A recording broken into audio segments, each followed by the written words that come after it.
So hello guys, welcome back to our usual English practice session video.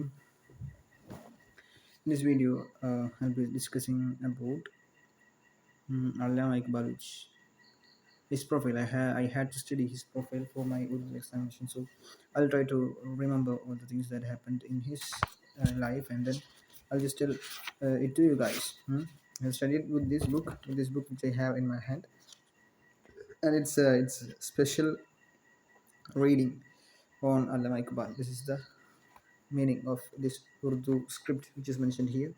Khas Mutali Alama Iqbal.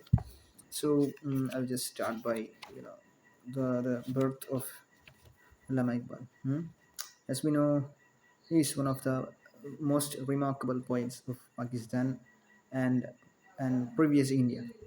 As I have to mention that many says that Iqbal had a pivotal role in dividing India, but he didn't had the thought of dividing something, or dividing people of India from Pakistan, or the Muslims from natural natural culture just prevailed in British India.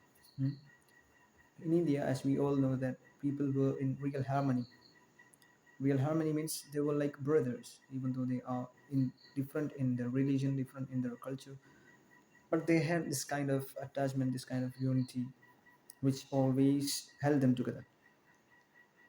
So it's the critics, or it's the kind of people who are really watching or viewing with the perspective of single story, or misunderstanding, or what can we say, hypocrisy, that they are viewing. They are claiming that Lama Iqbal had his role in dividing India, but I have to say that it's not at all his cause. He was always aiming at the unity of people of India.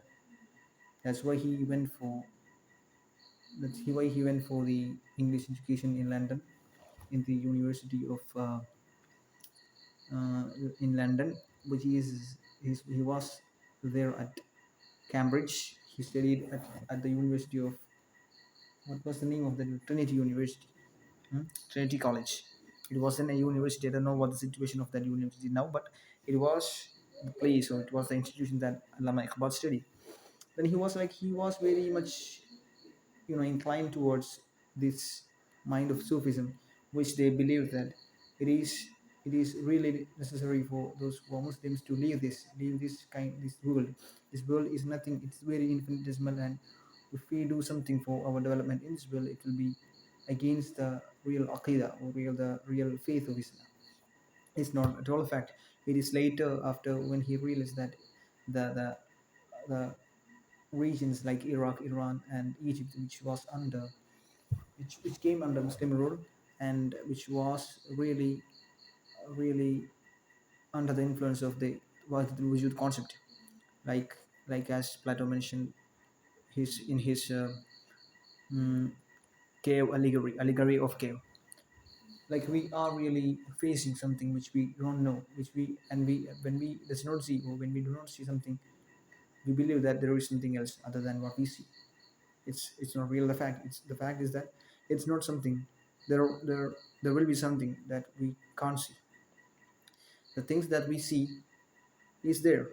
I'm not claiming that it's not there, but there will be something, or there might be something which is beyond that. So we cannot claim, or we cannot argue that this is the only thing that still here, that is existing. That was the concept of Plato, which as he allegorically mentioned in his allegory of cave. Hmm.